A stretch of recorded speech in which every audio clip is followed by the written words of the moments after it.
Здравейте! Днес ще ви представим най-андерейтнатата и най-овърейтнатата конзола на Nintendo. Приятно гледане!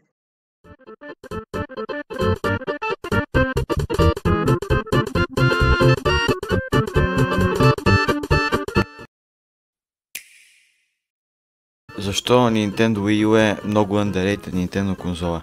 Идеята на конзолата е много добра, имаме много добри заглавия, като Mario 3D World, Super Mario Maker и Pikmin 3. Предполагам, разпознавате голяма част от игрите, защото почти всички са портнати. На конзолата може да се играят повечето игри и имат HD support. Още един бонус е, че геймпад е много по-здрав и много по-удобен за игра от Switch, нали, с джойконовете, защото няма гаден звук и това местене на джойконовете, които са в Nintendo, понеже видето си е геймпад, то няма някакви неща, които да се махат на него, нали. Сега стигаме до въпроса, ама защо тогава продава само 13 милиона копия? Ами има няколко причини. Главната причина е много тъпите реклами, които Nintendo правят и буквално изгледа се много Wii-то е някакъв аксесуар на Nintendo Wii конзолата. Те са две тотално различни неща. If I win, it's breakfast in bed for a week. Prepare to be embarrassed. Hey, Dad. I heard that. Don't hit me.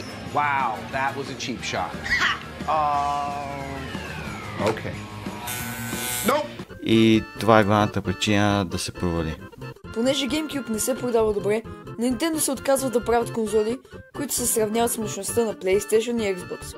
Wii е перфектен пример за това, защото тя е с 1,5 пъти по-силна от GameCube. И затова Wii е най-продаваната конзола на Nintendo с над 101 милиона продадени бройки по целия свят, надминавайки както NES и SNES.